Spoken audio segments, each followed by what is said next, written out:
welcome into the Hoop Central Podcast, episode 2 here on Blogger. I'm Hamilton Neal, alongside Andrew Neal and Ellington Neal.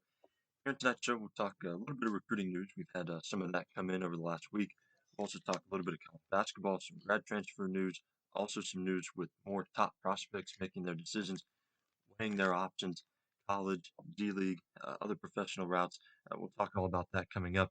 Also, we'll have some women's college basketball transfer news, and we'll recap the 2020 WNBA Draft. We'll talk about the first round results, break those down a little bit, and talk about the effects of the draft, where all these players will be going, and what type of impact they can make for their teams. So, start back up at the top with recruiting and some men's basketball recruiting news. First, with Kansas, the Jayhawks offered 2021 five-star center Efton Reed and 2023 guard Mikey Williams. These are two of the hottest names in high school basketball right now. Efton Reed, more of an underrated prospect, even though he's a five-star. He's out of Virginia, very, very skilled center, 6'11". He's drawn comparisons to Moses Brown because of his height, because of his slim frame, and Mikey Williams, just a phenom from the 2023 class, already has UCLA on his offer list, Arizona, Oregon, and many others as well. Yeah, he's going to get a lot of the big offers. He already does. He already has UCLA. He already has Oregon. I think a lot of um, the other blue blood schools are going to come in for him.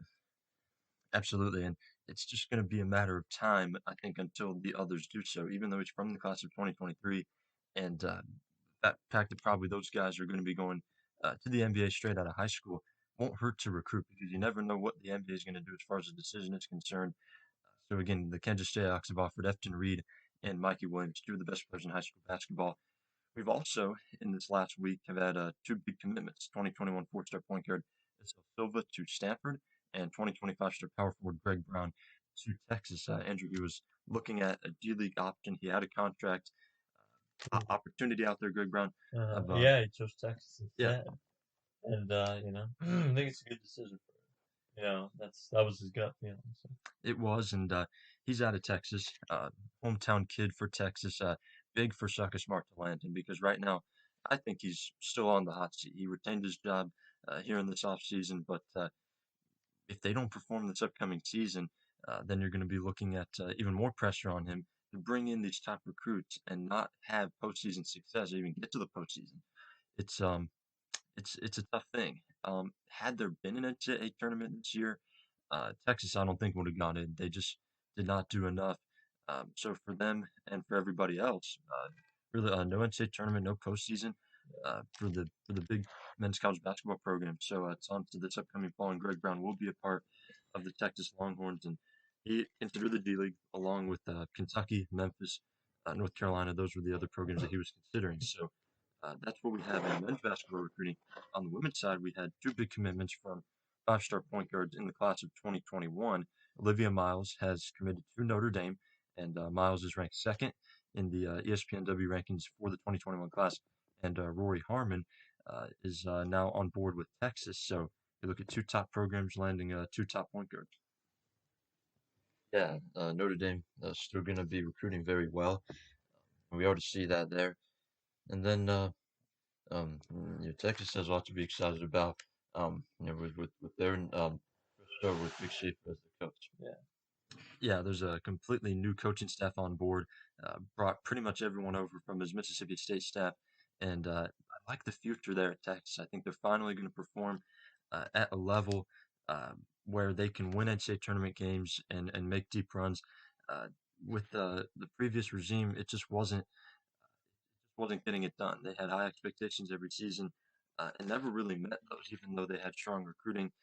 Vic Schaefer showing already that he can recruit very well going into a new school. Texas is one of those places that he recruited very heavily while at Mississippi State, and now he can lock in even more on those Lone Star State prospects. And Roy Harmon is one of those players from the state of Texas, and will be playing for the Longhorns coming up starting in the fall of 2021. And again, back to Notre Dame, it's been an interesting week for them because Muffin McGraw retires and Niall Ivey takes over as their coach. And then right after that, they get outside of Azzy Fudd, the best player in the 2021 class, second-ranked player in Olivia Miles. So I think it's very impressive for Niall Ivey to land Olivia Miles this quickly after the coaching change. Yeah, I mean, they'll still be a good program. I think it'll still be one of the top from getting big time recruits, Definitely. These 2021 five-stars are coming off the board very quickly, and two more there, Miles and Harmon to Notre Dame and Texas, respectively. Now, in college basketball, we've had some news come in. We've had some transfer stuff come in. We're first going to talk about, though, Makur Maker and Kyrie Walker, two 2020 prospects. Maker is a five-star, ranked in the top 10, and Walker is a four-star. Maker and Walker both will bypass college and go pro. Maker has entered the 2020 NBA Draft, and Walker has entered the Chameleon BX training program to prepare for the 2021 right? So draft. many guys are doing this, Yeah, doing other things instead of college. I like it. I just think it's great for I think it's great for these guys to have more options, for them to be able to go pro, have the G League route, but also something like Chameleon BX, where you're not going to be playing on a team necessarily, but they It's got elite. training, it's like a program, I guess, to get you ready. Yeah, and you got some elite trainers over there in that Chameleon BX program. Marjan Beauchamp, who's also from 2020, highly regarded prospect last year, announced he was entering into that program and going to be bypassing college. Kyrie Walker is as well. And the reason Makur Maker able to enter the 2020 draft as a 2020 prospect is because he was originally from the class of 2019. So he's the same age as all of the guys, the one and done freshmen coming in from college. So basically a fifth year senior he was in high school this year. I think he has a good chance to get drafted. Obviously, he has some very good bloodlines. He's related to Thon Maker. He's a cousin of Thon Maker, who's been in the NBA for a while. Yeah, obviously, I think he'll get there. I think he has upside. So he's going to this draft, right? Yeah. This year. So it's not the strongest draft. So you never know. Yeah, and a prospect like him always intrigues teams because you look at his size, he's 6'11". You look at his versatility, the way he can play out on the perimeter. He's like a point forward type of player at the five spot. He's a very unique prospect, and I think he's a guy that teams will be very interested in. Yeah, teams just have to decide if they want to invest in him, and I think they will. Thon Maker did the same thing that Makur Maker's doing right now. Thon Maker in 2016 entered that draft bypassing college because he played a post-grad year in Canada. Makur Maker doing the same thing, and there were limited college options. The only places he could have went were Howard, USC, or Oregon. Those are the only realistic destinations. But goes ahead and picks the 2020 draft over those college options, and again, Kyrie Walker entering the Chameleon BX training program to prepare for next year's NBA draft. Also, Purdue grad transfer Matt Harms has committed to BYU, and that's a little bit of a surprise. He chose BYU over Kentucky and Texas Tech, his other two finalists. Yeah, I had a slight feeling about BYU as an option. I think he fits there. Yeah, he's going to be the guy. He's going to get a lot of touches. He's also going to be that dominant force inside. And those games against Gonzaga are going to be close, I think. Yeah, they're going to be competitive. Obviously, for BYU, this is great timing with Yoli Childs going out and graduating, who was their all-conference big-time post player.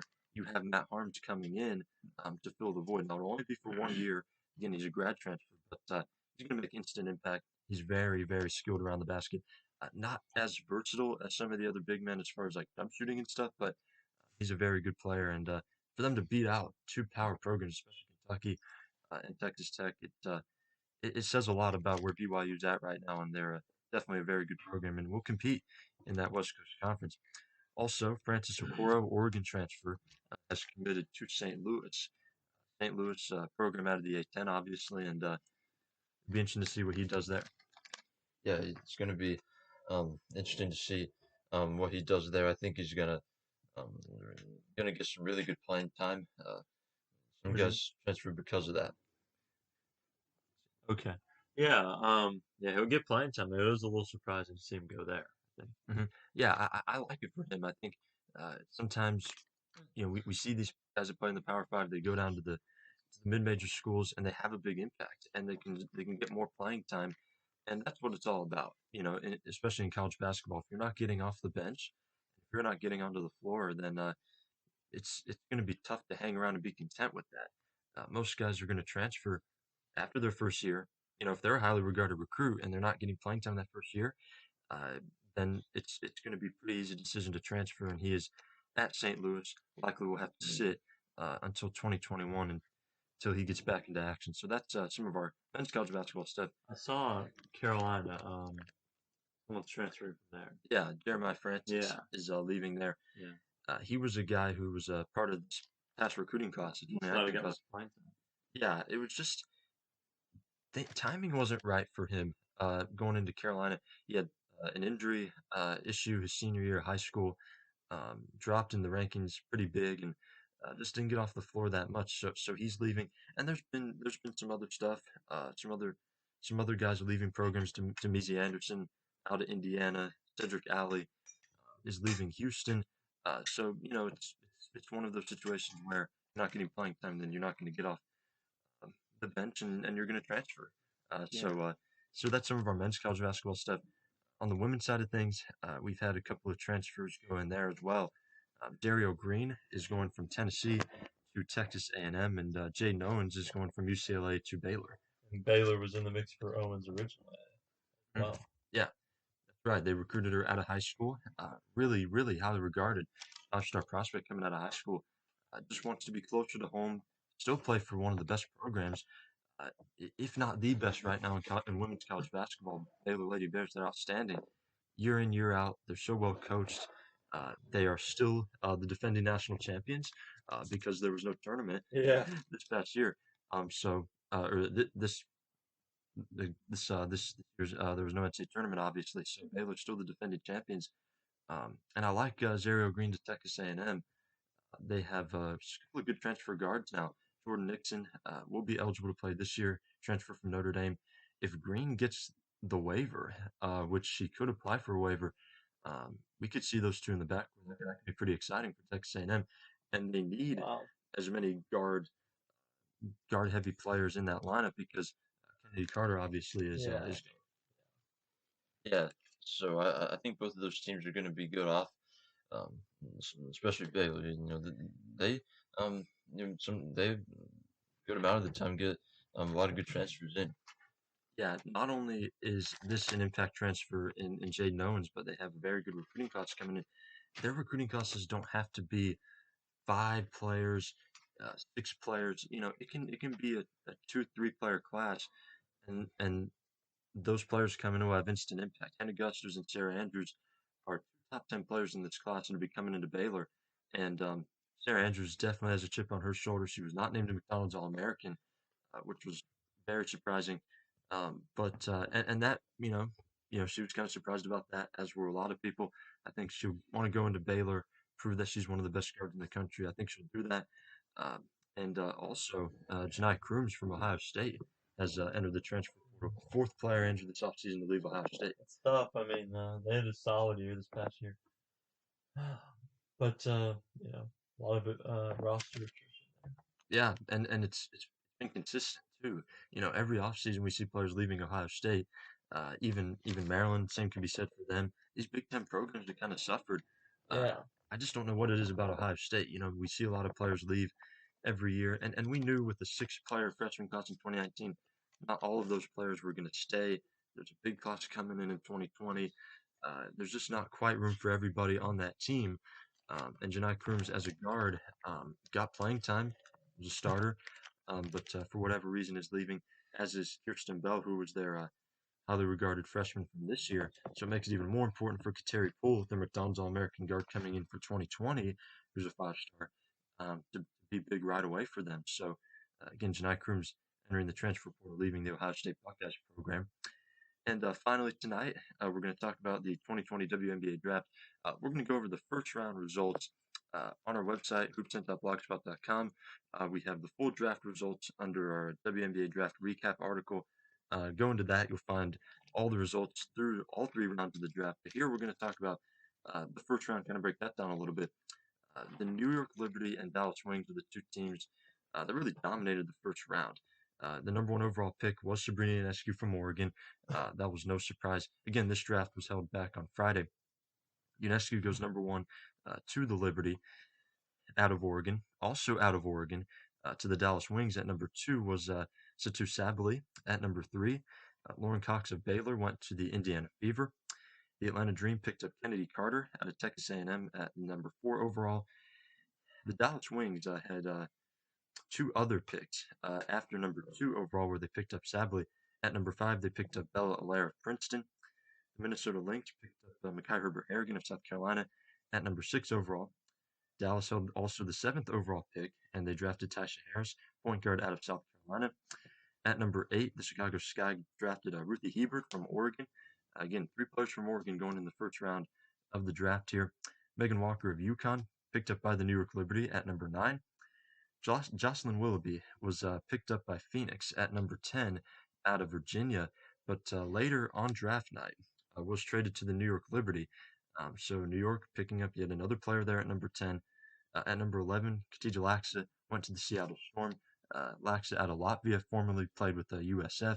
And at number 12, the New York Liberty also picked up Jasmine Jones out of Louisville. So New York ended up getting a lot of players here, 4 in the first round, the most of any team, including obviously Sabrina Ionescu. Yeah, she's gonna change a lot for that franchise. I mean, Dallas and New York, the two, you know, worst teams in the league last year, I know, and recently, especially New York hasn't been that great over the years. So both teams are rebuilding, and New York, both teams are, I think going to be very much improved coming up. Especially New York has a lot of optimism with her in there, Oh a yeah, bunch of draft picks. So. definitely. This is a huge name, obviously Sabrina Ionescu, but also they have Megan Walker, really good player from UConn. Coming in, they have as well Willoughby and Jasmine Jones. So when you get 4 players in the first round, So now it's New York's jersey sales will go up. yeah, and this is how big Sabrina Ionescu is right Yeah. now. On draft night, Friday, her jersey sold out right away that Oh night, wow, and they had to restock right she's after gonna finding be out. maybe the most popular player in the league coming up. Yeah, I think certainly gonna be, she's gonna I think live up to what she was in college. Maybe help turn them around, lead into a championship at some point. You never yeah, know, and be an and all-star and and be one of the greats. and the WNBA, I think, will get better ratings Yeah, also. yeah. Uh, because you know, Ratings are going up every year. yeah, it's each year it's been better and better. But I think from this point on, it's gonna get bigger. it's going to be outstanding. This league is really growing as far as television viewership is just getting better and better every year. Jersey sales, especially for Sabrina Ionescu, will be through the roof. And the New York Liberty is a team that has a lot of optimism. You get 4 first-round draft picks. You have so many building blocks here. They also picked up 2 players early in the second round. Kylie Shook out of Louisville, Leona Odom out of Duke. There's so many new players here on this team, and that's where they traded Tina Charles away because they knew this was a new era starting with Sabrina Ionescu. Yeah. They're going to struggle a little bit. We know that, but this is a team that at some point is going to get into contention, and UNESCO is really going to help the popularity of this league and to help the popularity of women's basketball. And if you're Joe Tsai, who is the owner of the Brooklyn Nets and also the New York Liberty, got to be so excited because on the side of the Brooklyn Nets, you have Kevin Durant, Kyrie Irving, Wait, it's yeah, looking amazing there. yeah, big names, and then on the Liberty, you have Sabrina Ionescu, the most marketable player that we've ever seen in women's basketball. Yeah. So it's really exciting. It will be really exciting to see what they can do there. And this was a strong draft. There were players in the second round, one in the second round, even in the third round that had first round grades. So it was a really strong draft. For example, Ikea Gillespie won in the third round out of Florida State. She had a first round grade coming out, was expected to go within the top 12. So it was a very strong draft. Yeah, it was one of the better drafts of recently, and um, every year it's a good draft. There's never really a weak draft because there's always a lot of good players. Absolutely. And again, that was just the first round of the 2020 WNBA draft. Go to our WNBA draft recap article on our website, hoopsent.blogspot.com, and you'll see all of the draft results from all 3 rounds, along with opinions and other stuff in there as well. We have tons of articles coming out on our website as well, day in and day out, along with this weekly podcast here. We're also on Twitter at HoopCentral7. We have basketball news coming out every day. Tons of stuff going on through recruiting, through college basketball, at the professional level. And even with no games right now and no action on the floor, we still have a lot of stuff coming in, and we're still able to put shows together here. So again, This has been episode 2 of the Hoops Center podcast on Blogger. Thank you for listening.